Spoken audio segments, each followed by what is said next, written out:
Hola, bienvenidos a este subprograma Guía de la Recuperación, un programa producido por la institución Hogar Crea Dominicano que tiene por finalidad difundir a través de las redes sociales el sistema empleado en la reeducación de los adictos.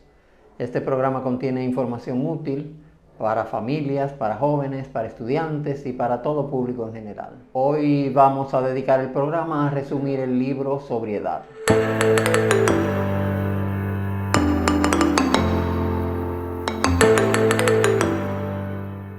Dado que en todos los centros de la institución Hogar Crea Dominicano se está usando como complemento al material de apoyo oficial la lectura del libro de Sobriedad, una guía para prevención de recaídas, y en vista también de que a veces los capítulos son muy largos, el tiempo de la terapia educativa no es suficiente para abarcarlo todo, me he tomado la libertad de hacer un resumen de los conceptos más importantes del libro, a ver si el día de hoy podemos tener una visión panorámica de todos los capítulos.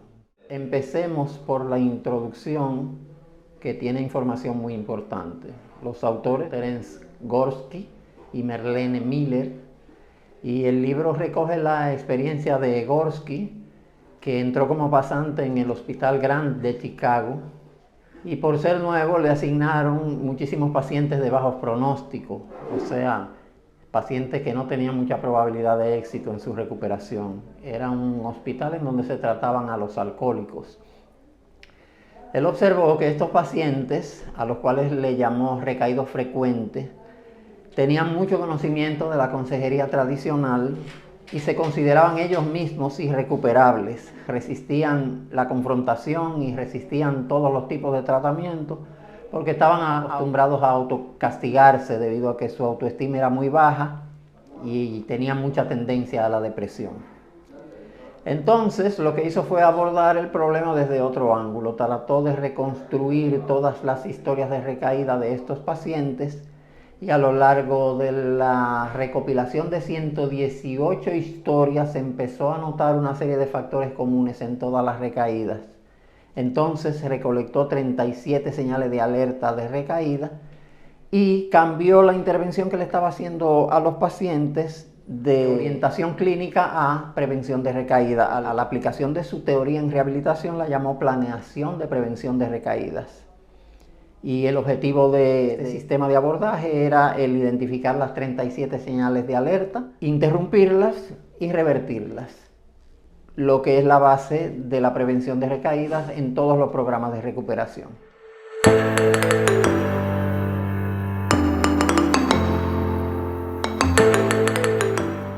El capítulo número 1 se llama Recaída en la enfermedad adictiva. Al iniciar el capítulo, lo primero que Gorski hace es la diferenciación entre lo que es recuperación parcial y lo que él entiende por recuperación total. Por recuperación parcial, él entiende la simple abstinencia, y por recuperación total, él entiende la sobriedad como estilo de vida. La idea principal de este capítulo es que la finalidad real de la recuperación no es la abstinencia, sino que la abstinencia es un medio para un fin y que el fin es aprender a vivir normalmente. El concepto más importante que se puede extraer de aquí es que los adictos, aún en abstinencia, van a experimentar una tendencia a recaer normalmente. Es decir, cito sus propias palabras, así como el consumo tiene sus síntomas, a la persona adicta también la abstinencia le causará complicaciones. Y en efecto se observa que en las personas adictas, mientras más prolongada es la abstinencia, su comportamiento se va a volver más disfuncional. Esto lo va a llevar a pensar en volver a consumir y eventualmente puede ocasionarle una recaída. A estos síntomas de la abstinencia, que son lo que constituyen a lo que se le llama el síndrome de recaída o recaída seca, Gorski le puso el nombre, lo etiquetó como síndrome de supresión posaguda, SPA. Dice él que son el resultado del daño biológico, psicológico y social causado por el consumo. La idea central del capítulo es que resulta posible interrumpir el síndrome de supresión posaguda, pero los planes de recuperación deben estar basados, y en eso él hace mucho énfasis, en información correcta. La planeación de prevención de recaída, que es el nombre que él le puso a su sistema de abordaje, consiste en identificar las señales de alerta, traerlas al conocimiento consciente, interrumpirlas y revertirlas. Como la enfermedad es biopsicosocial, Gorski insiste en que parte del trabajo que hay que hacer en la recuperación es la reparación del daño biológico, la reparación del daño psíquico y la reparación del daño social, y resume estas reparaciones en lo siguiente. El daño biológico, dice, las manifestaciones de este daño van a ser las 37 señales de alerta, señales que hay que identificar e interrumpir. En cuanto al daño psíquico, dice, las manifestaciones de este daño van a ser las creencias erróneas acerca de la recaída y de la recuperación, creencias que él entiende que hay que corregir, y hace una observación. La primera es aceptar que no es posible para el adicto volver a usar alcohol o drogas con seguridad. La primera creencia errónea, que es la puerta de entrada a la recaída, cuando el cerebro le sugiere que puede consumir, permanecer en control, que nadie se va a dar cuenta y que no va a haber consecuencias negativas. Y el daño social, las manifestaciones del daño social, como son actitudes y comportamientos que pueden llevarlo a la recaída, consiste en reconstruir toda su red de apoyo, es decir, aprender a llevarse con sus relaciones.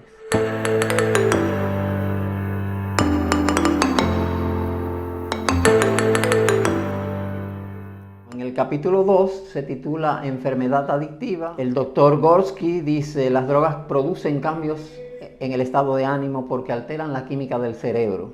El daño se produce aún la persona no sea adicta. Al alterarse la química del cerebro se produce daño físico, mental y emocional, y también se alteran los comportamientos, por lo que pueden afectarse también las relaciones.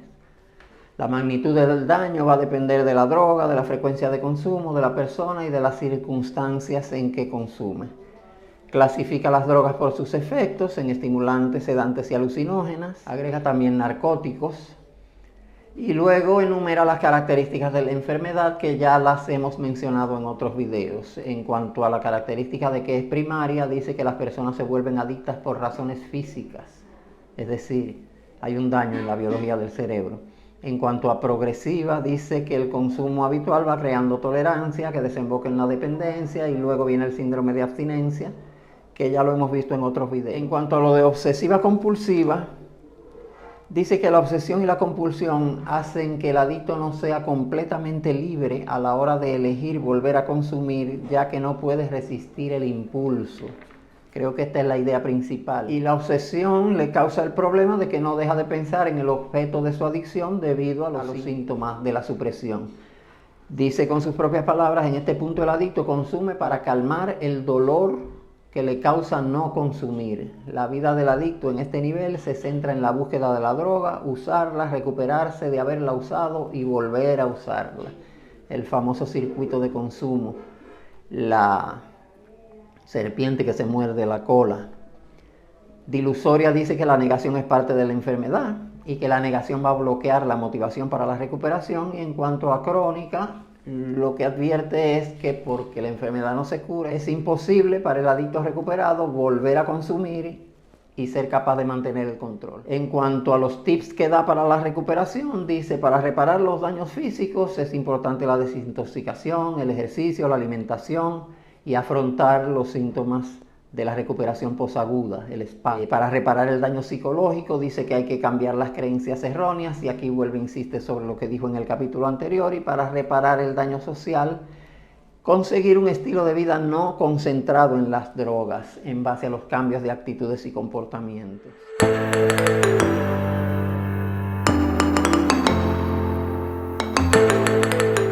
En el capítulo 3, por fin entra de lleno a explicar la supresión postaguda. Recordemos que ese término lo acuña él mismo para referirse a los síntomas de la abstinencia. Hace la diferencia entre supresión postaguda y supresión aguda. Supresión aguda para él es el síndrome de abstinencia que conocemos, los malestares que va a experimentar el adicto cuando de repente suspende el consumo.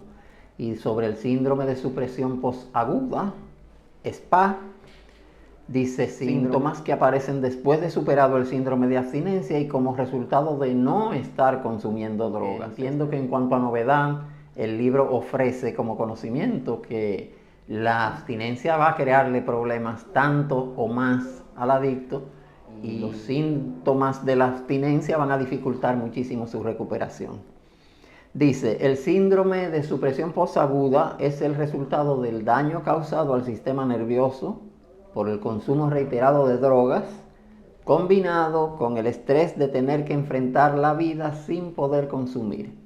Es decir, el estrés que le causa al adicto a la vida cotidiana provoca, como tiene el sistema nervioso central completamente dañado, se le disparen las señales de alerta. Según Gorski, estos síntomas van a aparecer de 3 a 6 meses después de la recuperación y con trabajo duro al adicto le va a costar por lo menos un par de años poder adaptarse a él. En cuanto a las características principales del SPA, menciona la incapacidad de resolver los problemas comunes de la cotidianidad de la vida debido al sentido de insuficiencia, es decir, ha pasado su vida evadiendo problemas utilizando la muleta de la droga, ahora que tiene que vivir sin la muleta, todos los problemas de la vida cotidiana tienen un impacto completamente desconocido y diferente para él. Lo que más importancia tiene en este capítulo es que él por fin empieza a enumerar las principales características de este trastorno que está describiendo, y las 6 principales primeras que enumera son de las que se desprenden todas las demás. Estas consisten en, primero, incapacidad de pensar con claridad; segundo, problemas de memoria; tercero, reacciones emocionales alteradas; cuarto, problemas para dormir; quinto, problema con la coordinación física; y 6, sensibilidad al estrés. En cuanto a la incapacidad para pensar con claridad, dice que esta condición viene y va por momentos y que se va a manifestar en poca concentración, deterioro del razonamiento cognitivo y abstracto, y en pensamientos fijos y repetitivos, o sea, las famosas obsesiones. El adicto recuperado tiende mucho a, por una pequeña cosa, empezar a especular, y a veces por esa misma causa pierde el sueño, una idea fija se le pega de la mente, empieza a preocuparlo y no se puede desprender de ella, y todas esas anomalías debiera empezar a reconocerlas como indicadores o señales de alerta de una posible recaída, pero señales de alerta muy tempranas, o sea, cuando todavía puede trabajar en ella.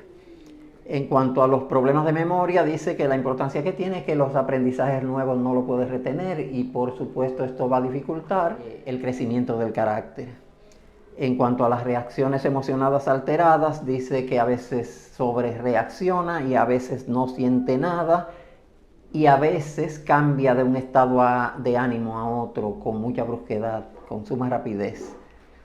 Los problemas para dormir ya hemos visto que son causa de las preocupaciones y de las obsesiones, pero menciona en particular las pesadillas, y es muy frecuente que los adictos recuperados tengan pesadillas con que vuelven a consumir, con que están caminando en un pozo donde les cuesta mucho trabajo llegar al sitio, con que están desnudos y todo el mundo lo está viendo, y todo este tipo de cosas lo intranquiliza y le causa preocupación cuando despiertan. Sobre todo los sueños que tienen que ver con que ha consumido, con que ha aceptado consumir, con que ha ingerido la droga, que luego se despierta asustadísimo, dice, se fue a pique mi recuperación, ¿qué va a pensar mi mamá? ¿Qué va a pensar mis compañeros? ¿Qué van a pensar las personas que me han apoyado hasta ahora? Los problemas con la coordinación física se van a manifestar en a veces frecuentes mareos y a veces torpeza en algunas de las actividades cotidianas. Y por último, la sensibilidad al estrés, dice Gorski, que es importantísima porque para el adicto, debido al daño al sistema nervioso central, no hay indicador ni de bajo estrés ni de alto estrés, sino que cualquier cantidad de estrés le va a disparar todas las otras señales de alerta. En cuanto a los patrones de la supresión posaguda, Gorski aclara que pueden ser degenerativos, regenerativos, estables o intermitentes. Degenerativos cuando con el tiempo tienden a empeorar. Acuérdense que empiezan a aparecer de 3 a 6 meses después de su intento de recuperación, y que pueden agravarse con los años, e inclusive puede tomar un par de años obtener un buen manejo de ellos. La regenerativa es que espontáneamente mejora con el tiempo. La estable es que permanece igual con el tiempo. Y la intermitente es que los síntomas van y vienen. Y aclara el autor del libro, si se sabe qué hacer y se tiene ganas de hacerlo, los patrones degenerativos mejorarán hasta convertirse en intermitentes. Siempre habrá una tendencia a que vuelvan, por lo cual es necesario crear resistencias contra ellos. O sea, no van a desaparecer. Luego da una serie de tips para el manejo de estos síntomas. He tomado la libertad de simplemente resumirlos y lo voy a enumerar comentando a veces lo que considere un poquito más importante. El primero es la verbalización, el segundo la ventilación, el tercero pruebas de realidad. Aquí pruebas de realidad significa que en ocasiones le va a ser necesario al adicto corroborar con otras personas si sus pensamientos y las cosas que está haciendo tienen sentido y tienen lógica. Solución de problemas y planificación y fijación de metas. Ojo con esto, que es clave en la recuperación. Inclusive en nuestra filosofía recomienda en los puntos básicos los planes de trabajo. Y no va a haber recuperación a menos que haya un plan de vida. O sea que la tendencia a atender, clarificar, señalar contradicciones, hacer planes de trabajo y darle seguimiento a los planes de trabajo debe hacerse recurrente como parte de los nuevos aprendizajes del adicto. Forman parte de la posibilidad de asimilar la realidad y adaptarse a ella. Por eso le dicen el quehacer, la introspección y la autocrítica deben ser constantes. O sea, no es solamente que lo que usted aprende dentro del tratamiento es conocimiento para presumir, es un conocimiento práctico que usted debe llevarlo fuera del tratamiento y utilizarlo para poder enfrentar las situaciones de la vida. La quinta le dice educación y entrenamiento. Esta es muy importante porque le dice que es importante recopilar información, sobre todo de la enfermedad, de las recaídas y mucho más importante aún, información acerca de cómo vivir. Hay muchos libros ahí que te enseñan muchas cosas, cómo ser buen padre, cómo ser buen amigo, cómo ser buen esposo, cómo ser buen qué actitudes dan mejores resultados que otros. Esos libros de autoayuda es importante que el adicto los examine porque él anda buscando patrones de conductas efectivos y más que concentrarse en el problema, lo ideal sería concentrarse en la solución. Pero no debe descuidar el conocimiento sobre adicciones y sobre prevención de recaídas. Comportamiento autoprotector, esto sería actitud preventiva, ¿verdad?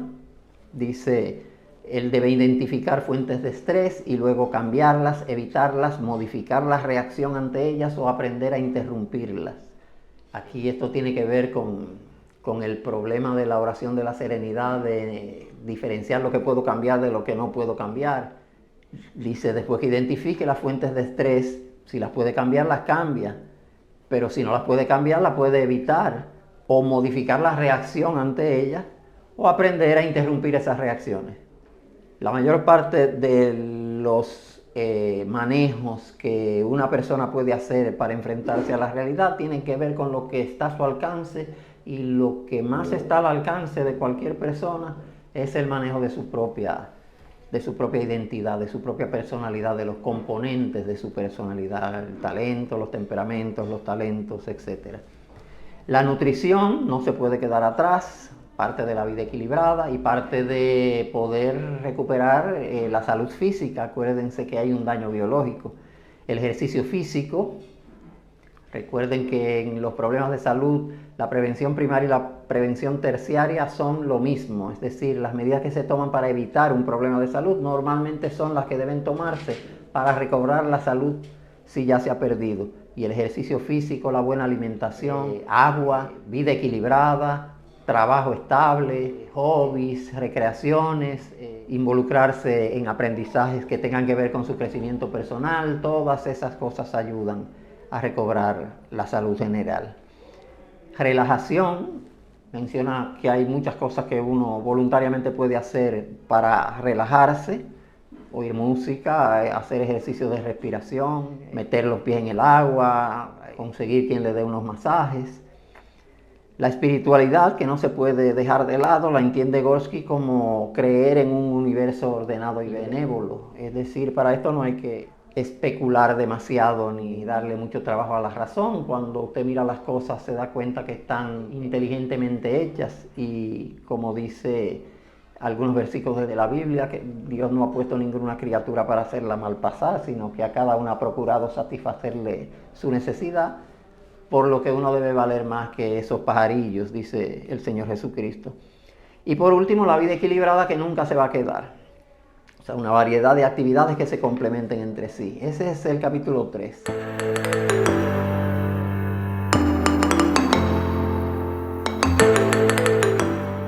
El capítulo 4 se titula Recuperación y recuperación parcial. El primer capítulo está haciendo la salvedad que puede haber un tipo de recuperación mediocre en el que el individuo piense que está recuperado, pero que corre muchas probabilidades de recaer, pero que la recuperación total se obtiene con un trabajo consistente y deliberado en el que el individuo debe lograr determinados aprendizajes. Dice, la enfermedad de la adicción puede ser controlada pero no curada, y hay que tomar medidas a largo plazo para prevenir el riesgo constante de recaer.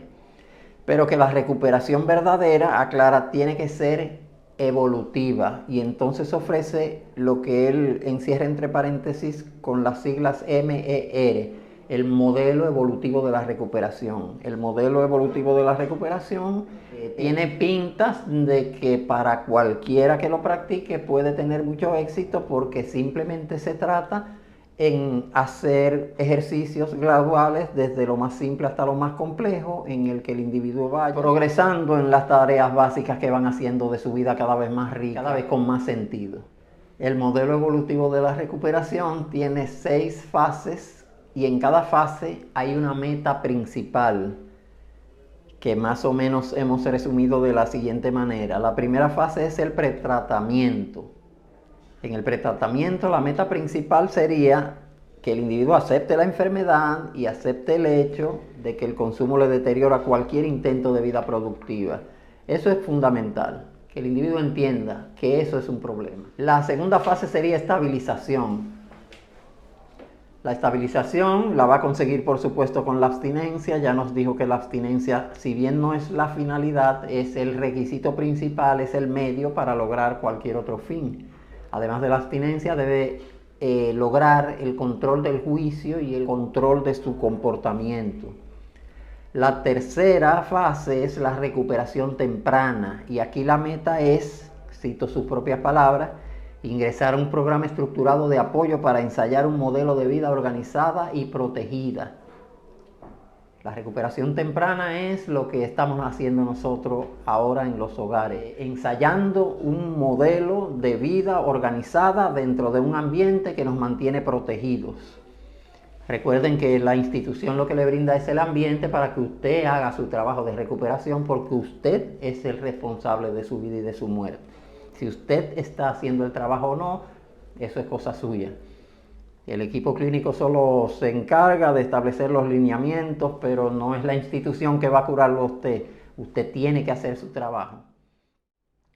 Luego, se supone que después de la reinserción viene la recuperación media. En la recuperación media dice que es importante un cambio de estilo de vida paulatino, con miras a evolucionar desde la abstinencia a la completa sobriedad, y de la vida acomodada a la vida productiva y con significado. Ojo con esto, porque muchas personas salen de un proceso de tratamiento, creen que están recuperados y realmente no están cumpliendo con estos requisitos de convertir la abstinencia en sobriedad y la vida acomodada en una vida que tenga un significado. Y en cuanto al cambio paulatino de estilo de vida, permítanme decirle que es la estrategia número 1 para desactivar el craving. Acuérdense que el craving es un reflejo condicionado fruto de una asociación que ha hecho el cerebro entre muchísimas situaciones de su vida anterior que estaban presentes a la hora del consumo, que ahora dispara el deseo de consumo cuando usted se enfrenta a esas situaciones. Imagínese que usted comience a cambiarlo todo, ya las posibilidades de que el craving se active en un momento dado se reducen bastante. Luego de esa cuarta fase, cuya meta es esa, el cambio de estilo de vida, que por un modelo de vida que produzca desarrollo, es decir, actividades que contribuyan a que usted desarrolle mentalmente, como leer, estudiar, desarrolle físicamente, como los ejercicios, la alimentación, desarrolle espiritualmente, moralmente, económicamente, en todos los aspectos. Recuerden que es una recuperación holística, tiene que ser obligatoriamente integral. El usted trabajando aspectos aislados nunca va a conseguir nada estable, tiene que ser todo junto al mismo tiempo para que sea integral la recuperación. La recuperación tardía se trata de adquirir una especie de conducta funcional, es decir, volverse eficaz, que sus comportamientos den resultados. Por supuesto, va a ser consecuencia de todo el trabajo que ha hecho al tratar de organizar su vida a favor de entender que está reparando un daño físico, reparando un daño psicológico, reparando un daño emocional, reparando un daño mental, reparando un daño social. Y por último le dice que es importante que a todas estas cosas se le dé mantenimiento, o sea, que se persevere en los trabajos que se han hecho, etc. Observen que en un momento del libro, en un cuadrito, el señor Gorski pone una tentativa definición esquemática de sobriedad que dice que sobriedad es abstinencia de la droga de preferencia, más abstinencia de las drogas sustitutas, más abstinencia de los comportamientos compulsivos, más cambio de estilo de vida, más reparación del daño biopsicosocial. En este sentido, el programa Hogar Creado Dominicano incluye en su definición de recuperación el respeto y la consideración a los valores e integridad del ser humano, es decir, ofrece la dimensión moral también como aspecto importante. Traducido al lenguaje de Gorski, la recuperación o la sobriedad en términos de Hogar Creado Dominicano sería abstinencia de la droga de preferencia, más abstinencia de las drogas sustitutas, más abstinencia de los comportamientos compulsivos, más cambio de estilo de vida, más reparación del daño biopsicosocial, más cambio del sistema de valores por los valores éticos y morales. Advierte, cuando habla de la diferencia entre recuperación parcial y la recuperación total, ya dijimos que dice la recuperación total se puede lograr, pero si usted se plantea un modelo evolutivo de la recuperación y trabaja desde lo más simple hasta lo más complejo y le da estos tips para que usted vea cuáles son más o menos las disciplinas en las que se tiene que involucrar, pero advierte que entre cambio y cambio de fase va a haber siempre un periodo de estancamiento, que ahí es donde puede suceder el acumulativo de estrés que constituye el detonante de los síndromes de supresión posaguda, por lo que incluye la idea de que hay que estar siempre atentos a esa situación, porque va a ocurrir si no se maneja entre los cambios de fase, los periodos de estancamiento, estos nos pueden llevar al nivel inferior.